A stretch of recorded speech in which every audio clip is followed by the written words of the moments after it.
Welcome back to the Against All Odds, the Less Than 1% Chance podcast with your host, Maria Ponte, where we will hear stories of incredible people thriving against all odds.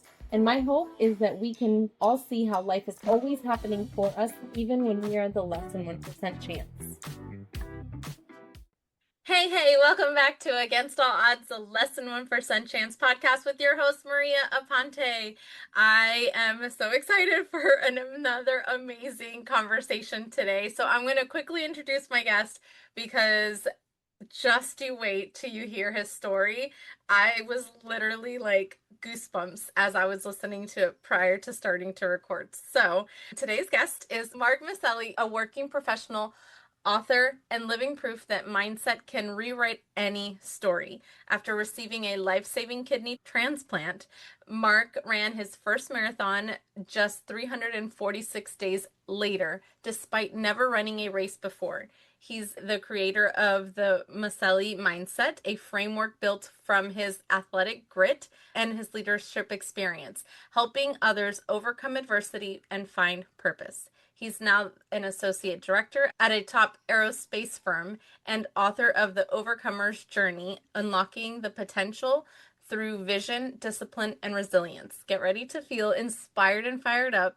Let's welcome Mark Maselli. Thank you for joining us.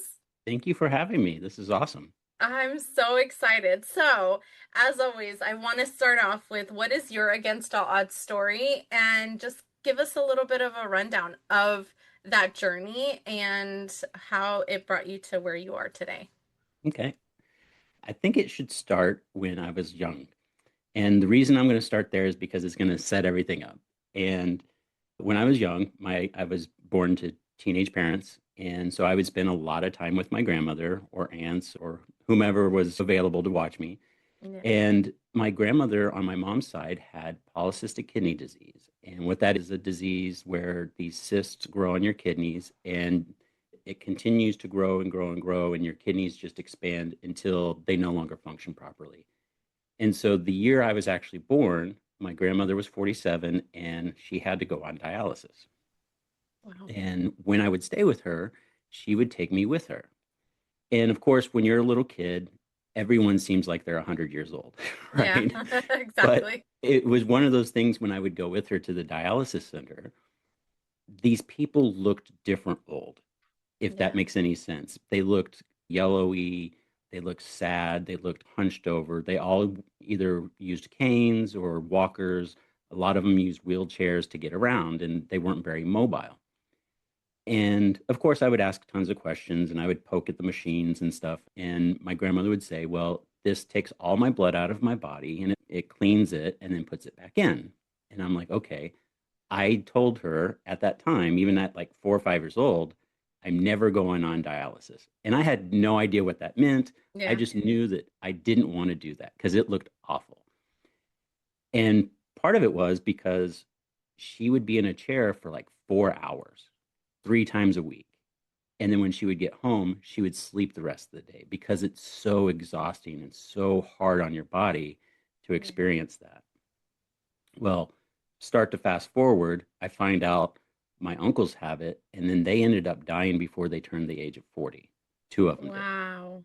And I was like, wow. They drank, they smoked, they probably did some drugs, and they just weren't very healthy.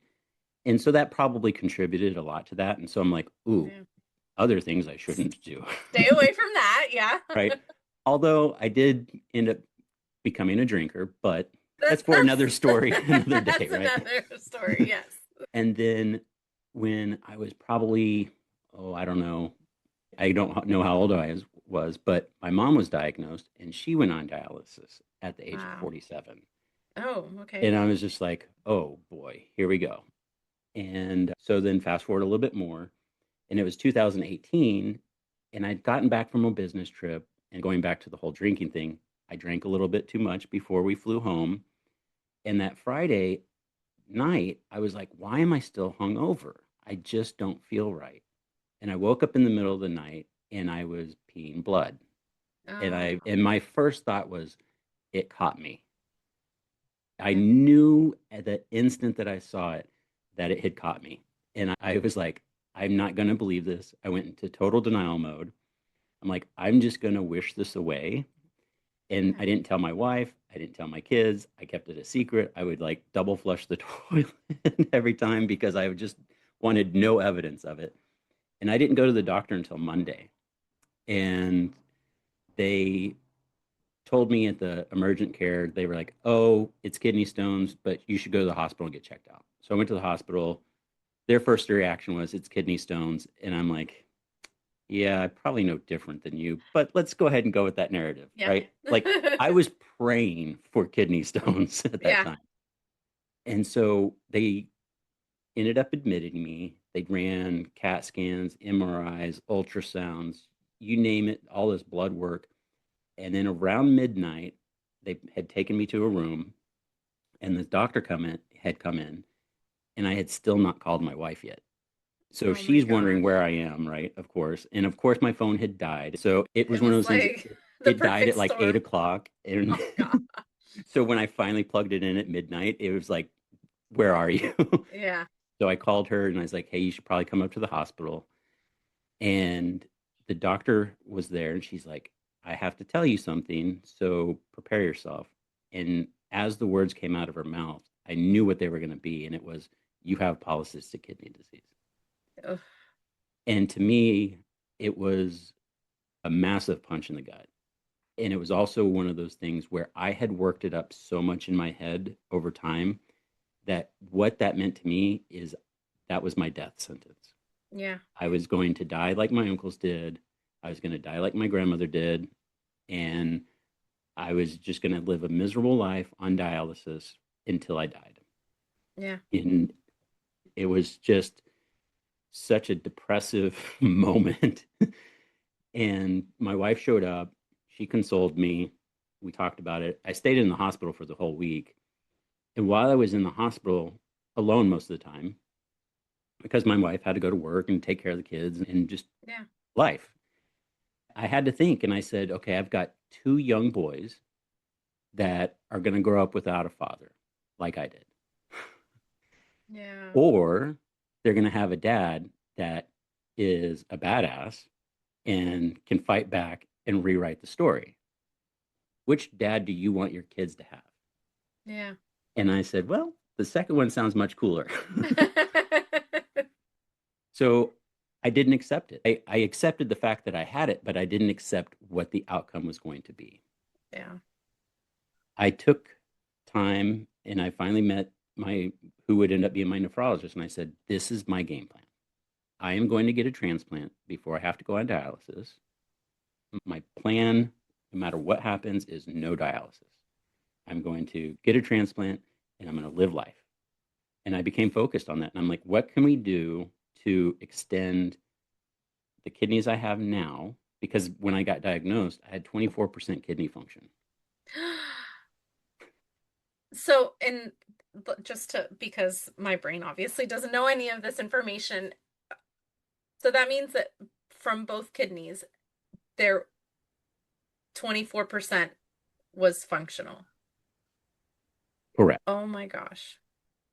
So what that means is all those toxins that are in your body when you eat fast food, when you eat processed foods, when you drink alcohol, when you just don't do the things you're supposed to do, all those toxins get trapped in your body because your body can't process them out of your body fast enough.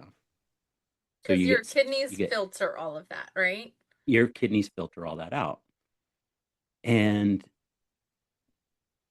I had chalked it up to just getting old. Yeah. My achy joints, my sore back, my brain fog. I was like, I'm getting dementia at 40 years old, right? Yeah. And that was the kind of, if we're going to call it a good thing about the diagnosis, was it explains so much of why I felt like trash for so long. Because it was Yeah. about 4 or 5 years before I got diagnosed that I was noticing how bad I felt every morning Yeah. when I woke up. And it gotten to the point where I couldn't even sleep at night because my back was it was so sore. And after I was diagnosed, it was my right kidney where a cyst had ruptured, and that was what Oh, was producing the blood. got it. And then I said I wished I had kidney stones. Well, my wish was granted. And Oh. about every 3 or 4 months, I would get kidney stones. And then I would wish I'd never, ever said that because that was the most painful thing that I think I've ever experienced. Yeah, my And ex-husband had kidney stones at one point, and I saw him like rolling around in the floor, right? yeah, And I was like, I've had three kids. He's like, this is equivalent to that. oh, it's off. And it's like 4 or 5 days of just pure agony Yeah. where Oh, you take off work and just lay in bed crying because it just hurts so much. And so, like, towards the end there, it was just my back was so sore that I wasn't getting good sleep, and it was awful. But I ended up changing my diet. I actually even went vegan for a while, oh, uh, okay. because animal protein is a little bit more challenging for your kidneys to process, and when you only have 24% function, Yep. you're really taxing them. So I went vegan for a while, which I am a carnivore to the Yeah. core. And so no animal products was really challenging for me, but I did it. And I tried to exercise more, even though that was difficult as well. Yeah. I even lost weight, but my weight would yo-yo because it was just one of those, your body doesn't function properly, you Yeah. know. And the thing I'd learned is your kidneys are tied to everything that your body does. And I had no idea. I was like, oh, they just make you pee. And it's like, no, no, no. It's connected to your heart and it affects your blood pressure. I was on blood pressure meds. I was on all these medications. And that was, to use the popular terms these days, that was triggering as well because I saw my grandmother take pills. Yeah. And she was taking like 17, 18 pills a day, like 4 times a day kind of thing. And I'd ask her, oh, well, what's that pill for? Oh, that's for my blood pressure. Well, what's this pill for? Well, the blood pressure medicine makes me, it's like, Yeah. It's like it helps one thing, but then yeah, it like deteriorates all these other things. yeah. So it was around 2022, my doctor finally said, listen, you are at like 18% kidney function. You have to go on dialysis, and you are now, because you can't get onto the transplant list until you're at 20%.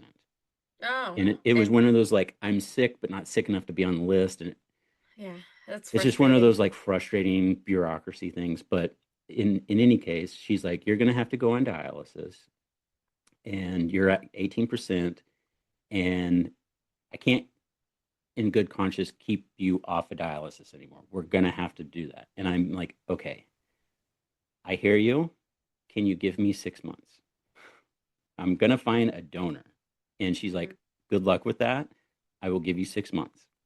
But if you don't find one by the end of 6 months, then we're going to have to put you on dialysis. And she started going through the options because there's at home dialysis that you can do, or you can go do the machine. And so we were contemplating all that. Actually, she was. I wasn't. I was like, it's not happening. She was preparing for you, She and was you were preparing for like, me. I'm gonna do this my Yeah. way. Now, yes. And I put a plea on Facebook, and I don't have a ton of Facebook friends. I'm one of those people that it's like, if I don't know you, you're not going to be like my Facebook friend, Yeah, or at least I used to be that way. yeah. Now that I'm trying to grow my social media, I'm like, anyone's welcome. Anyone is welcome. Yes. But at that time, it was like me. I think I capped it at like 150 people, kind of thing. Yeah. And I put a plea out there, and my wife says, do you care if I share this beyond the people you know? Yeah. And I said, I'm going to humble myself enough. I'm going to put my ego aside. And I think that's like what we were talking about before the show is a lot of people, we tend to hide our stories. And I think part of that's a little bit of shame. But I think part of it as a man, and I know I'm going to get, you probably in your comments, you're going to get, oh, boo hoo, poor white Yeah. man. But I think as a man, there's pressure for us to not share stuff. And I think that Yeah. there's a lot of that, oh, It's you've very got to true. keep it in because, Can't be vulnerable, right. basically. Yeah. Yeah. And so I kept it all in. And so when she said, can I share this? I'm like, I was a little apprehensive, and I'm like, you know what? I'm going to have to humble myself. I'm going to have to be vulnerable because my choice here is, do I let my ego win and then I don't get a transplant, or do I give in and possibly get the transplant, and which one's more important? And Yeah. I'm like, the kidney's more important. So I'm like, Yeah. go for it. Well, she shared it, then someone shared it. So then it started getting shared. The hospital that did my transplant called me around a month later and said, you have 3 matches already. Oh my gosh. So how does explain to me how this process works? So So these people decide that they want to donate their kidney, yeah, right? and I had a link to it was a University of California, Irvine, Mm-hmm. which is a teaching hospital. So that was fun. I got to be like an experiment, but they have a Yeah. link that they give you, and I put the link in the post, and so as it started spreading, people would just click the link, and then they would go in and fill out some information about themselves. Well, Okay. I think there were more than 3 people that had clicked the link and started to apply, but as they started weeding through, they narrowed it to 3 people that had a match. And what happens is, I think the first thing they do is they do blood work Mm-hmm. on those people, and they do, I can't remember, I think it's HLA, and I don't know what that stands for.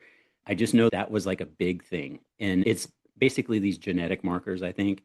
Yeah. And it's somewhere, I want to say it's like 20 markers that they run it against. And if you can get like 14 or so matches, and again, I'm not a medical professional, so no No, one you're take good. this, right? All the disclaimers. But they found that those markers aligned, and they said you have 3 people that are good candidates for a transplant for you. And then, so I guess from that means that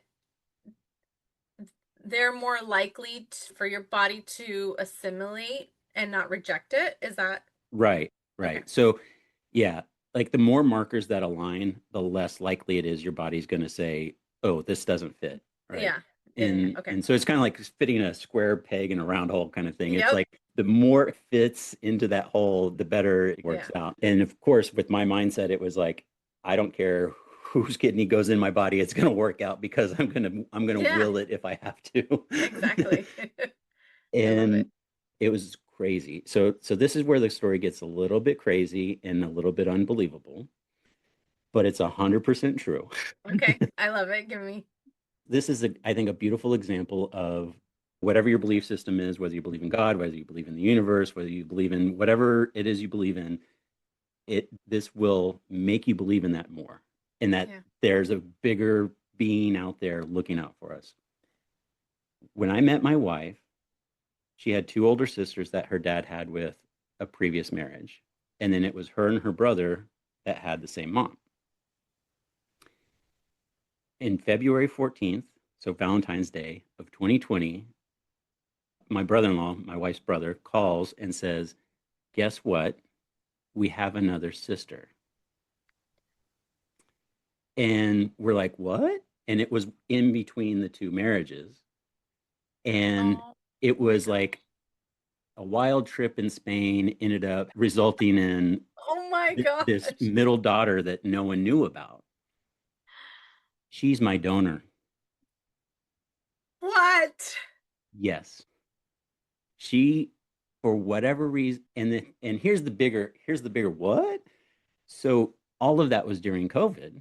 Uh-huh. And so I would stay home and take care of the boys while my wife traveled to go meet up with the siblings. And so they went to Vegas, they went to Austin, Texas, they went to Nebraska. Because they all live across the Yeah. United States. And so they would find central points to meet, and I would stay home and take care of the boys. So I didn't meet her until 2022. And my wife and her have back to back birthdays. My wife is the 10th, and my donor is the 11th. And they all decided to have a girls' trip in San Diego. And my wife calls me on her birthday, or I called her on her birthday and said, "Happy birthday." And she's like, "Why don't you come down and visit us? And you can meet Bonnie." And I'm like, "Oh, I don't want to interrupt a girls' trip, Yeah. whatever." And she goes, "No, no, I think it's really cool that you would come down and you get to meet Bonnie for the first time." And so I went down, and I'm walking up, and she happened to come outside when she wasn't supposed to. And she's like, "Who are these 3 people walking up?" Because it was me and my 2 boys. And I think something clicked in her head that it was me. So she runs up, gives me a hug. We go inside. Everybody's happy that I'm there. And then the oldest sister says, "Hey, everybody, let's go outside and give Bonnie her birthday present." and I'm like looking around for like a package or a new car. Yeah. And she stands up, walks over to me, and says, "Put out your hand." And I put out my hand, and she put a bean in my hand. And I looked at it and I go, "Are you pregnant?" And like my brain is reeling because I'm like, why is she telling me she's pregnant? And why is that a birthday present to her? Because I I just was a weird association, right? Yeah. And she goes, "No, you silly goose. Like, what is that?" And I go, "It's a bean." And she goes, "What kind of bean?" I go, "A red one." And she goes, and like everyone's dying laughing at this A point because kidney bean. like nothing is processing at this point. And she goes, "It's a kidney bean." And I go, "Why would you give me a kidney?" And as soon as I said kidney, it registered. And I looked up at her and I go, "No way." And she goes, "Yes, I'm your donor." And it just, of course, the waterworks, Oh. right? I think it was the first time my boys ever saw me cry. Oh. And yeah, so So she ended that's up, how she told you that she would be your donor? yep. Oh, I'm gonna cry. That's amazing. Yeah. So again, universe working its finest magic. Yeah. I just, it was one of those, here I am. I've never met this person. She had no obligation to even put it out there, Yeah. and much less the other two people that had been a match. And there were a few complications, so the transplant didn't actually happen until a year later. But I was able to stay off dialysis because my doctor said, "Okay, you have a match. Yeah. We're going to just run with it," right? It doesn't make sense to put you on dialysis and If then yeah. do a transplant 5 months later. So I managed to avoid getting on dialysis, and I got my transplant on November 13th, 2023. And when I woke up out of anesthesia, I felt better than I had since probably 18 years old. Oh my And gosh. of course, I was high as a kite on all the good drugs they Yeah. were giving me, and I was Of still in course. that anesthesia haze. But my knees didn't hurt, my back didn't hurt, my brain fog was gone. The fact that I was still coming out of anesthesia and I was thinking clearer than I was before the transplant was Yeah. just a testament to how much it was a godsend. And my wife walks in the room and she goes, "Did they have you in a tanning bed?" Because my coloration had changed Oh my and gosh. everything it was like, oh my gosh, this is a whole brand new life already. Like I'm Yeah. 10 minutes out of the surgery and I already feel like a It's million so bucks. different. Yeah. Yeah. And they told me, okay, usually it takes 10 to 12 days to get out of the hospital.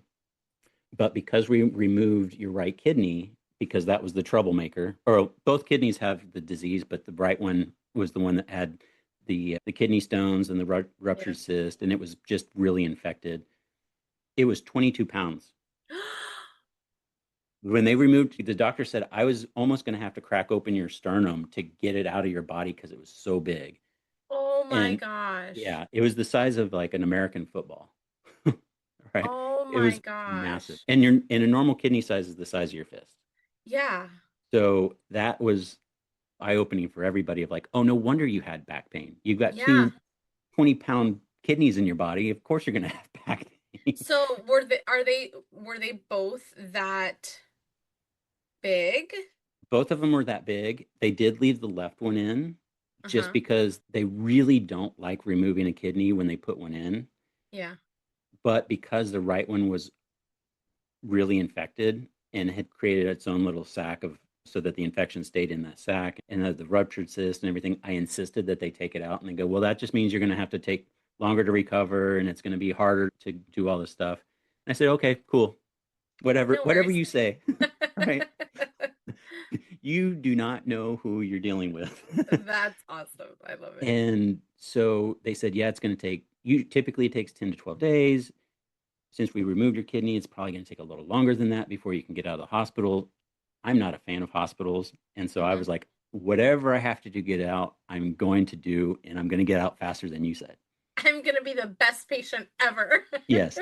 I went in on Monday. Surgery went until like 3 in the morning on Tuesday morning. Tuesday afternoon, the physical therapist walked by just to introduce herself and say, "Hey, I'm going to come back tomorrow and we're going to try to get you to stand up and maybe walk out of your room and back." And I go, "Why don't we walk now?" And she goes, "You just had surgery." And I'm like, "I don't care. I'm walking." And she goes, "Oh, I know your type." She goes, "I'm going to have to calm you down, aren't I?" And I'm go, "Probably." I love So it. I stood up and my blood pressure tanked, and I think it was more medically induced, but anyway, I just refused to say that my body was rejecting me. But Uh-huh. but I got a little faint, and she goes, "Okay, we're not going to go for a walk." And I said, "Well, can I sit in the chair? I don't want to be in the bed. And then maybe later you can come back by and we'll go for a walk." And she goes, "Okay." So we ended up going for a walk. I got released to the hospital on Friday. Oh, watch me. I was like, "Watch me." Right. I love And it. by Monday, I was off all my pain meds. And I did take the full 3 months to recover because they recommend 3 months before you go back to work and all that. But while I sat there, it was one of those, okay, I just had a transplant. I've got a new lease on life. I've got a new opportunity to live life again. And Yeah. instead of surviving life, I'm going to start living life. I'm going to start thriving, right? Yeah. And while I was getting worked up, I had flashbacks to the people that I saw at the dialysis center when I went with my grandmother, because the people going to the transplant center all looked like those people. And it was like, oh, so that delusion of old people look old when you're little wasn't the case. These people do look old. And in fact, when I showed up the first time, the nurse looked in the hallway and said, "Is the patient coming?" And I said, "I am the patient." And she goes, "What?" And Mm. because I was walking on my own, I just didn't look like the typical stage 4 renal failure patient that they had seen. Yeah. And that triggered something in my mind of, I I am different. And how do I use that to my advantage? And I wrote about this in my book of that survivor's guilt. Like, Hmm. why did I get a transplant? Well, because I went out and got one, right? Yeah. It I took action. And I Yeah. think that's a key thing, is you take action. But that survivor's guilt of, why me and not other people? And part of it's my attitude, but I also try to reframe that survivor's guilt into survivor's respect. Yes. And because I have the ability to walk, because I have the ability to play sports or be active or anything like that, I'm like, let me do something that's going to shock everybody Yeah. and really flip this upside down so that I can use this as my platform to inspire others, Yeah. whatever their story is, whether they have kidney transplants, depression, new diagnosis of cancer, trying to take their lives to the next level. How can I inspire others? Because while I was recovering, I sought purpose in life because I felt like Yeah. I had lost it. Yeah. And it's amazing how when you figure out what you want to do with your life, everything starts to align, and Yeah. it feels right in your body. Like the Yeah. energy in your body feels right. The doing it even when you're tired doesn't Hmm. feel like when you go to your 9 to 5 job and you're Yeah. doing it because you're having to do it. Yeah. And so I'm like, okay, what is something that's grand? What would really blow people's mind? And I'm like, let's run a marathon. And I told my doctor, he laughed at me. He goes, "Okay." Right? He laughed it off. I would tell people, "Oh, I'm going to run a marathon on my 1 year anniversary." And they're like, "Okay, whatever." And people were, it was either okay, whatever, or yeah, that's You're never going to crazy. Yeah, happen. you're crazy. Or why would you want to do something like that? Like there was very few people that were like, right on, Go for go it. do it. Yeah. Right. It's crazy because the internet's kind of that way, right? Yeah. Of there's a lot more haters than there are supporters. Yep. And so I'm like, that made me want to do it even more. I'm one of those Yep. people like, bring on the haters, Yeah. because it's just going to fuel me to prove everybody wrong. Exactly. And so 346 days later, after my transplant, I was standing on the starting line of the Las Vegas Marathon. not knowing what the heck I was doing. I trained, of course. Okay. I Yeah, I spent was gonna, seven that was my next question. I'm like, that I is a spent huge. 7 grueling months training, Okay. and really what made that training hard is my body was still trying to recover from a Yeah. massive surgery. And for me to start running was insane for Yeah. anybody. And it's probably not recommended. And I really wouldn't recommend it to other people necessarily. I would definitely recommend exercise. I wouldn't recommend trying to run a marathon after having a transplant Yeah. as fast as I did, but to each their own, Yeah, right? exactly. And so I decided in my head that each mile I would dedicate it to, like the first mile was for my grandmother. I ran one for my mom. I ran a mile for my uncles. I ran a mile for a friend of mine. Her brother passed away a month before my transplant of kidney disease.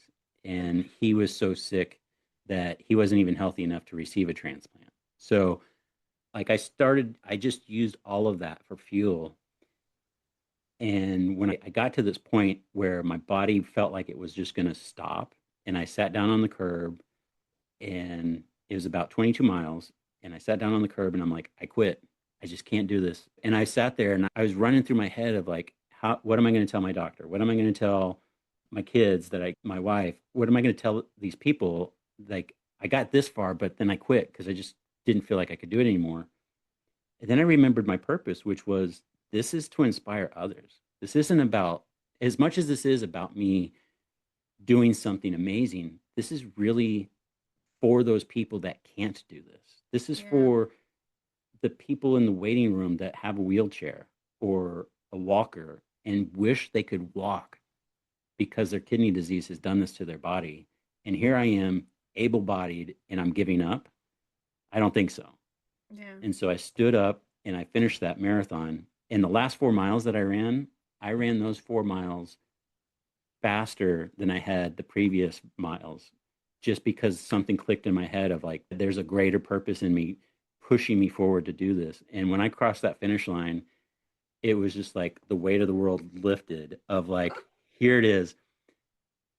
It was very, very overwhelming because as I was approaching the finish line, all those thoughts were like kicking in, and I was just getting overwhelmed with the emotions of look at what I'm about to accomplish. Yeah. And to make it worse, my donor hops out onto the track Oh my and gosh. gives me a high five about 100 yards away from the finish line. And I was just like, come on, man. All of the emotions. Oh my So gosh. I That's went and I sat down and I started crying. It was crazy. I wanted to cry. I was even vulnerable enough to let it out, but it just wasn't happening. And then the medics came over and they're like, "Are you okay?" And they started freaking out. And I'm like, "I'm just having a little bit of an emotional breakdown right now. Just that's ignore all. me." Just They're like, let "Well, me we have be. to check you out since you sat down." And blah. I'm like, "All right." So I went over to the little tent and she's like, "We're going to get you this and we're going to," and I go, "Trust me, I'm fine." I was having an emotional moment. I just had a transplant a year ago. My donors came running out right before the finish line and gave me a high five. And now she's crying. And she's like, "Oh my gosh, no wonder you're having a-" And Duh. then the guy that went and got me the water bottle, he hears part of the story. He starts crying. And I'm like, "Oh man, what have I No, started here?" that's But amazing. that's what kind of told me that was the powerful impact story that I was going for. And so, yeah, it was like about a month later, Christmas break from work, and I sat down and I started typing, and it was just like 47 years of just everything that I had been through just coming out. And it was such scrambled garbage that Yeah. I ended up spending like 2 months organizing it. That was earlier this year. And yeah, I ended up self-publishing, and put a book out there. I started an Instagram page, which I think it took me about 5 months to even figure out. I was like, okay, boomer, right? You're Like, so funny. I know how technology works. I have a technology degree, but it just Yeah. was one of those like, how does Instagram work? And Yeah. understanding the algorithms and all that. And how do I get more viewers and how do I get more followers and all that? So that was a learning process in itself. But the feedback that I've gotten in terms of sharing my story and trying to inspire others has been very positive. And I just didn't stop at the marathon. Have you ever heard of Spartan? Yes. It's kind of, yeah, Yep. Spartan. I've I've done done Spartan before. I've done multiple Spartan events. I've done Tough Mudder events. I've run Yeah. other road Those are races. my favorite. Yeah, The mud it, runs. it- there's such a great metaphor for life, the Spartan events, because on your road to success, on your road of life, you Hmm. are going to face obstacles. Yeah. And you could either let that obstacle stop you in your tracks or you can overcome them. Yep. And I just see the kidney transplant thing as an obstacle, and Yeah. I overcame it. And I think that's the true message behind why I'm here, why I have my story, is to inspire others that they're not roadblocks unless you let them be roadblocks. You Yeah. have the power and ability to rewrite your story, rewrite the narrative, change the narrative, and become the person that you were meant to be. Yeah. And I think people forget about that. And if I can inspire people to do that, then I'm fulfilling my purpose in life. And so, you Yeah, know, I feel like I could visualize that transplant in your life being that very last obstacle on like one of my favorite mud runs was, oh gosh, it wasn't trying to think. I don't remember even the name right now. But the hardest obstacle was always that wall that you had to like run and then jump to try to grab the edge so that you could pull yourself over. Usually was like the last obstacle of any of the mud runs. And I just remember like that was I would see people go to the corner and walk up like a ladder instead of doing it. mm, The feeling of like actually doing that and it just feels like oh my god, what an accomplishment, and I'm still here and I still made it, and oh my gosh, now I'm looking down and seeing who else I could help like jump yeah, over that wall. yeah. It's And they so always put the hard ones at the end of the course too, when yes, you're the like most tired. you're so exhausted and Yeah.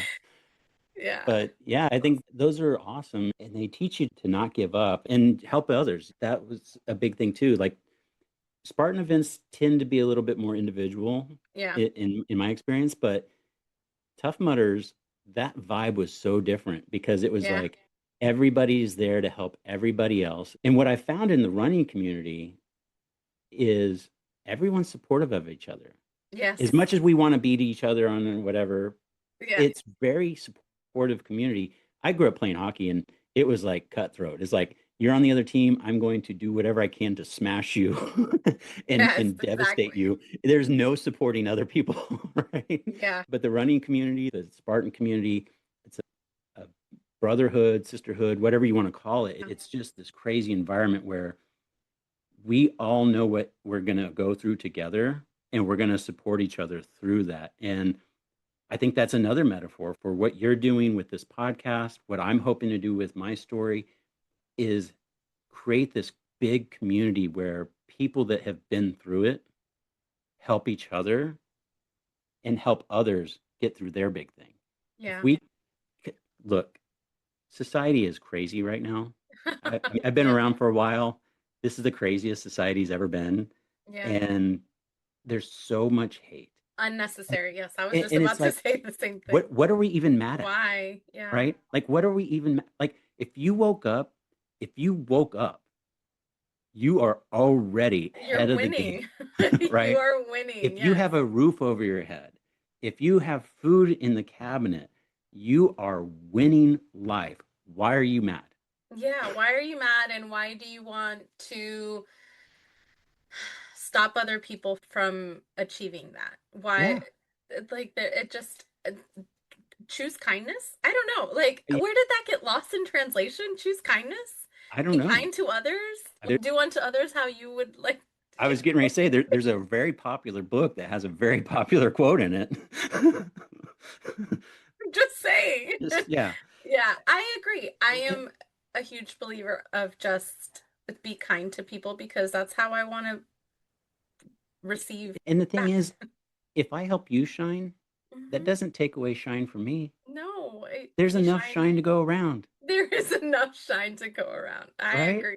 Like why are we trying to pull others down? Like Yeah. I laugh so hard at comments on the internet that Mm-hmm. are trying to tear people down that are doing good things. And I'm like, who hurt you, man?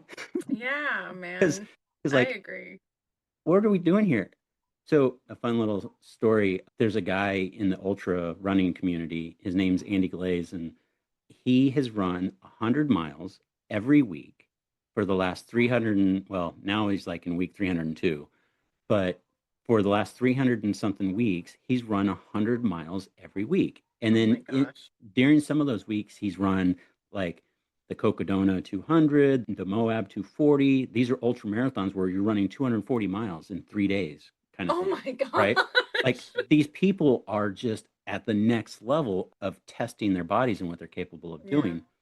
Well, leading up to week number 300, he started posting on his feed, hey, you guys can come run with me as I try to do 300 miles in my 300th week. And I'm like, that would be so cool if I could run with Wow. him.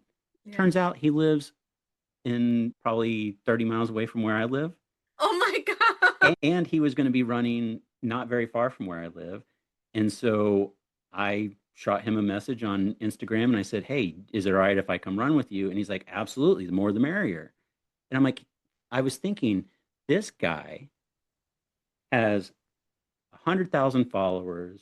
He's known throughout the ultra running community. He's like one of the OG ultra marathon guys. He's a pillar in the community. He's a fireman where he lives, just all around great guy. And I show up and it's him and probably another 10 other people that I didn't know. And they're like, hey, welcome. Thanks for joining. And I ran the last 10, a little over 10 miles with them. And they didn't ask me, well, how many marathons have you run? They Yeah, it weren't wasn't judging. about, yeah. It wasn't about, oh, can you run this pace or can you do this or can you do that? It was like, hey, how you doing? They just welcomed me. And there was another guy that joined right where I joined him too. And he's talking and everybody's just being a part of a community and being part of something bigger than who we are. Yeah. And when we got done, it was so amazing. And he was the sweetest and nicest guy. And I'm thinking, this guy's an ultra marathoner that runs, he can run 100 miles in like 17 hours or something like that. And here I am struggling to run 10 miles, but he didn't care. He Yeah. absolutely didn't care. And I think that's the community that we're living in where these runners are so supportive of each other. And I'm like, why can't we, why can't the world be like this? Yeah, let's copy paste. Yes. Cut, paste, cut, paste. Yeah, I agree. I think that it's so powerful to, and again, why I started this podcast is because it doesn't matter what I went through or what you went through or what anyone is going through, the fact that we can have the vulnerability to speak up about our stories allows that flashlight in the darkness of somebody else's circumstance. It doesn't have to be that they need a kidney transplant, or it doesn't have to be that they survive cancer or whatever. Everything is relevant to whoever is it's happening to, right? So it could be that it's depression, it could be massive anxiety, and with the light shining from our story, we can bring them to that light rather than having them feel that darkness all around. And I think that's where, again, why I started the podcast. I feel like that's why we need to share stories, why we need to be so open and vulnerable, because other people need that in order to feel strong enough to keep going. And I think that's where it becomes really, really powerful in this Yeah. space.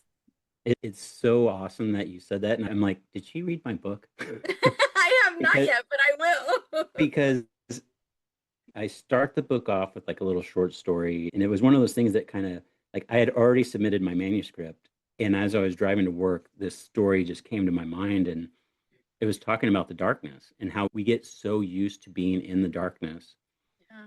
and if we can take a step out of the darkness, we can become the light. And not to spoil alert here, but at the end of the book, I bookend it with, now that you understand that you're the light, you can be the light for others to come out of darkness. And Oh. so that you saying that was like, oh my gosh, We I'm are, on the right see, show here. this is where it feels like it's all purposeful. It's all part of the plan. I wholeheartedly believe that life is always happening for us and not to us. It's the way, Yes. it's a perspective of what we look at it. Right. And I think that people come into your life, there's always a purpose or reason, and or they're there for a lifetime. And Yep. sometimes you never know who's going to be on your podcast, and you're going to be like, oh my God, this flowed so amazing.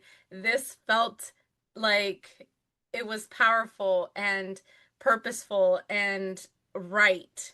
And who, who can, we can connect with. And I'm such a believer in just trusting the process of obviously taking action for what I want, but trusting the process of what comes our way, because when you're in that right energy space, in that right field of energy, it it attracts like, right? So it just, we need this to continue to grow so we can continue to attract more of this Yeah. energy. It just feels Agree. right. Yeah. I always take a very calculated risks. Like Mm-hmm. I'm a risk taker, but I'm also very calculated in the risks that I take. And part of that is just like a little bit of nervousness of what am I getting myself into? Yeah. And what over the last 2 years, I've listened to audiobooks and I've listened to probably 100 plus audiobooks over the last two Yep. years. Me too. And one of them, the guy said, say yes. Your immediate answer should always be say yes and figure it out later. And Yep. part of that really to me is take action. You might not know what you're doing whatsoever, but just take action and things will fall into place. Yeah. You'll figure it out along the way. It'll be messy, it'll be ugly. And part of that, it's going to be messy, it's going to be ugly, just start anyway, is too often we want that perfect plan. We want everything laid out. We want the sun to be out and it's 72 degrees with a slight breeze, but not too strong of a breeze. And Yeah. like, you're never going to have the perfect conditions. So Nope. just go, right? Just go. I just started an LLC. I have no idea what I'm doing, but it's starting the business. And I had no idea what I was doing when I wrote a book, but I did it. I had Yeah. no idea what I was doing when I was running a marathon, but I said yes, I committed, I figured it out along the way, and I did it. And once I started doing that, it was so freeing because I wasn't shackled by this concept that I have to be perfect to make it work. Yeah. It's ugly, but it was fun and it made a greater story than Exactly. just having the perfect plan. Yeah. So Yeah. just take action. So I had like in my brain and my heart starting a podcast probably 5 years before I did. And I didn't understand that tug at for the longest time. And I went to a mindset conference with one of my mindset coaches, and he was like, all right, your goal today is to take massive action on something that you've been holding back on. And I'm like, ooh. Like the immediate, like, your belly's like, oh gosh, okay, hold on. Yeah. And I didn't even know what the action was going to be, but I was like, okay, I'm committing to it. I'm starting a podcast. I'm going to start it on June 1st. This was like, I want to say May 10th, 9th or 10th, something like that. And I was like, June 1st is going to be my deadline. I'm going to start a podcast. I don't know what it's going to be, anything. I don't know anything about it. I don't have graphics for it. I don't have anything. And I started to talk to some people in the conference, and one of my friends is like, oh, I use this platform. And so my massive action that day was to sign up for the platform and have it. I didn't have anything to put in it. I did nothing. I just, I signed up and I started to put it together. I left that conference, I want to say it was like May 11th or 12th, and came home and literally got to work. I created the graphic, the intro, the name, how I wanted it. I did my first episode, solo episode. I was just telling my story, why against all odds, and Went from there and didn't have much of a plan except for it's going to come out every Friday and I'm going to do something on a weekly basis. I don't know whether it's with somebody or by myself. I'm not sure. It's just going Yeah. to happen. And I did the first year or my first season. And then I told my boyfriend, I was like, man, it gets a little nerve wracking, like when you don't have an episode or something scheduled or whatever, and to edit and do everything on the same week. I really want to be able to like have a few like in my pocket so Right. that I'm not like hustling every week on the same thing.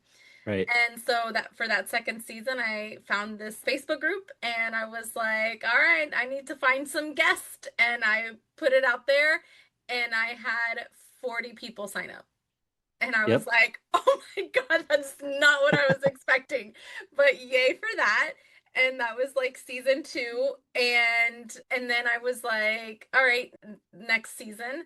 Like I took a break because I started a new career and it was just busy, crazy season. And so I took a bit of a break and then I went that same mindset coach did like a Facebook group that he does every year and he asked for my help with it since I've been his alum for a long time. And as he's motivating other people, I'm like, all right, it's time again. I'm Yep. starting I'm Yep. starting season 3. I put the post out there. I fixed the questionnaire and like I fixed a bunch of stuff and I was like, all right, this is it. And now I'm uploading to a week. So I've it has to just it feels right and it feels like it's going to flow and I'll take action and see where it goes from there and then Yep. kind of revamp and take action again and see where it goes from there. And I think that's where the perfect plan can't be necessarily what you're waiting on because that's never going to work. Yeah. No, I love that. That's such an awesome story. And it just goes to show that when your purpose and your action align, everything starts to figure itself out. Yeah. I was talking to my wife about this the other day. It's crazy because the more I take action towards what I'm going for, more doors start to open.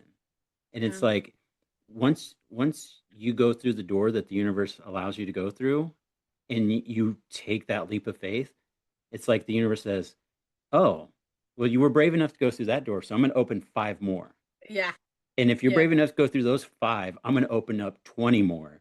And the Yeah. next thing you know, you're overwhelmed by how many doors there are. And you're Yeah. like, oh my gosh, there's so much stuff. I don't know that I can do it all. Because, like, at this point, Yeah. I'm going to start an online coaching community. I want to start doing one on one coaching. I want to start doing public speaking. And all those things are starting to line up. And I'm like, I've got a 9 to 5 job Yeah.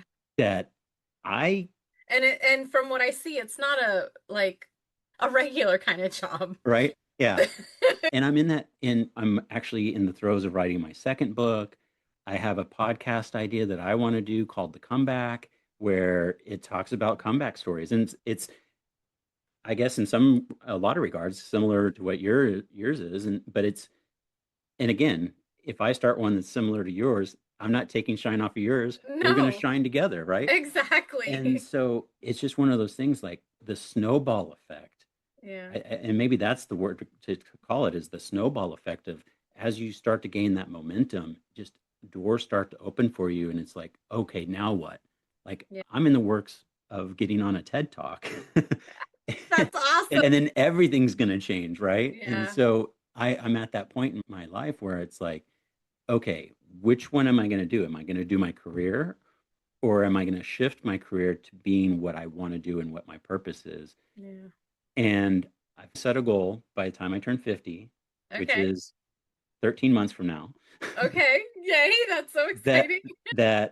that's the kind of like make or break point. It's either I'm full-time Maselli Mindset LLC Hmm. and everything that encompasses, or I go back to being just corporate guy. Yeah. I have a feeling it's going to be the first one. Yeah, I I have do a too. very I, strong feeling it's going to be I the first feel one. it in my belly and my belly never like lies to me. Yeah, I think I have the fire and the tenacity to make that happen, but it's starting to get to where podcasts line up and it's like, well, I'm going to be a little late to work today. And, or I try to schedule I have every other Friday off. So if I'm going to be a guest on a show, I try to put it on that Friday. Saturdays are perfect. I, Yeah. but That was the evolution. I used to record, like, I had open schedule, and now I only record on Saturdays and Tuesday nights because I had to put boundaries in. It's my purpose, but it also needed to align with my life in a right, way that I wasn't overwhelming myself and it still felt good. right. Because the moment that it didn't feel good, that I could handle it, then it felt like that energy shifted. And I Mhm. never want this to be any kind of energy that is going to be not flowing. Right. Yeah. It You don't, needs to you don't feel want it to good. be counter to Yeah. your Like, I don't positive need this energy. to be Right. like, oh, I have to record. I love recording. Yeah. So that part it energizes me, but I also need to make sure that I'm like mindful of time with family and work Yeah. and all that stuff. I think it also gives you structure too, right? Of, Hmm. okay, if I record on those 2 days, then I can also dedicate Wednesday mornings and Friday evenings to do editing. Yeah, And then I can exactly. upload on Sunday mornings before Yeah. I go for my long run or whatever it is. I've got a long run tomorrow. So. Oh, fun. See, I love my mud runs because I like the obstacles. I am not a fan of the running aspect of it. And yeah, that's okay. I Yeah, like to work out. yeah, yeah. Yeah, in fact, I'm going to go to the gym after this, but yeah, it's finding the moments that work for you that Yeah. also align with your energies. I love Yeah. that. It's such a because you're right. If it doesn't align, then it does become work. Yeah. And then I don't want And it to feel like that because yeah, this feels good and fun. And even my new career so I started working for a hospice company, the same hospice company that we used for my dad, when it just felt very purposeful. Like they were there to help me with one of the toughest moments of my life. So now I'm working there and trying to help as well. But I'm more of the quality performance improvement aspect of it. So behind the scenes, but still it feels still purposeful. I don't ever want to go to a job that I'm like, "Oh, here we go again," right, because then they're not going to get the best of me. right, And I have a lady at work that calls me the purple energy girl because I always have a smile on my face. I always have some kind of purple on, and I want to radiate out what I want to receive. And right. so I am coming into work with my purple energy and making sure that everyone can feel it so that they look forward to going through their day as well. There's worse things you could be called, right? Yeah, exactly. I love If you're known that. for bringing positive energy, I'm thinking Gosh, not a bad reputation to have. not a bad reputation, not at all. It's funny you But bring up hospice. My wife is actually a hospice nurse, and really, she's that working is. hospice this weekend, but she's in Oh, pediatric hospice. so So we have a pediatric team, which is really it's the one that's a kind hard of team. that clings on to you. Yeah, Yeah. we have That's, their team manager is probably one of the toughest, like the softest and toughest people that I know yeah. because it's definitely a very tough team to be a part of. Yeah. Yeah. And I'm not trying to diminish old people or people that have, but they've had a chance to live their life. Yeah, It hits different when it's a it kid. hits it hits so different. We have had a patient that has been on services for years, Hmm. and I celebrate that one. Yeah. Like, I'm so happy that we've been able to help their family prolong this a little bit more. And Yeah. it's tough. It really is tough to experience, tough to think about. But yeah, I commend your wife. That is not an Yeah. easy. Yeah. And touched on something that she's dealing with right now. I think they had like a merger or they were bought by another company. And so they're switching laptops and to different software and she's dealing with that. And she's like, this is not what I signed up for. Yeah. I am here for the kids and for the kids' family. I don't care what software we're loading stuff into. Just make my job easy so that I make this part of my job easy so that I could focus my attention and energy on helping the, And who I because really need to help. most of it is not helping the kid, it's helping the parents Yeah, deal with the fact that they're losing their child. absolutely. And so that's the aspect of her job that she's like, this computer stuff and this software stuff Yeah. and having to do different time cards. She's like, this stuff makes me not want to go to work, but it's the kids and the families that Yeah, that keep me keeps you going. going. Yeah, So, absolutely. It's crazy. So, just to wrap up, what limiting beliefs or roadblocks do you feel you had to overcome in order to get to where you are today? so on limiting beliefs, I think we have a tendency as people to put limits on ourselves that don't belong there. Hmm. And in fact, I even wrote about it in my book about limitations are self-imposed, right? And one of the examples I use is Jim Abbott. He was a Major League Baseball player. He was born without a right arm. And not only did he play Major League Baseball, he was a pitcher in the major leagues and he threw a no hitter for the Yankees. Wow. Now, when you're a little boy growing up playing baseball, if you don't have an arm, what do you think the number one thing people are telling him? You're never going to play Major League Baseball. And if he were to believe that, he would have never played Major League Baseball, much less thrown a no hitter for the New York Yankees. Like, who Yeah. does that? Right. Yeah. So, if we can get past the fact that we ourselves are the ones that put limitations on ourselves and ignore what other people put on us, if we can get over that, we can accomplish way more than we could ever believe. Yeah. Oh, I could never run a marathon. Have you ever tried? No. Then how do you know? Yeah. You might not run the fastest marathon that's ever been run, but I guarantee you, if you put the work in, you can run it. Yeah, exactly. I've never started a business before. Good. Try it. It might fail. Guess what? Fail forward and learn from your mistakes and then do it again and do Yeah, it again and do it again. The only reason you're not going to achieve success is because you've put that limitation on yourself. And absolutely. so that belief limitation connection, if you believe there are no limits, guess what? There are no limits to what you can achieve in life. You So can even find a kidney. you can even find a kidney when people tell you it's a dumb It idea. does. Who finds a kidney on social media? Right? This guy. That's awesome. And to close it off, what daily habits or rituals would you say that has helped you reach your level of success? Number one thing, and this is something that I didn't start until after the transplant. And I've had, by all standards, I've had success in life. And I think I've been so hard on myself that I never really recognized it until after the transplant. Yeah. But the number one thing that I think has been a major shift is waking up every morning with gratitude. The first thing I do when I wake up is be like, okay, I'm awake. Thing number two, I rub the area where my kidney is, my new one, and I said, thank you. And I just say a little thank you to my donor and Yeah. just express gratitude for having that. And then I try to live with gratitude throughout the day. Yeah. That has been an absolute game changer because what it does is it shifts your mindset. Instead of looking for negative in your life, you start to find the positives in life Yes. and you're going to find what you're looking for. Yep. If you're looking for negative, you're going to find negative. If you're looking for purple blankets, you're going to find purple blankets, right? Yes.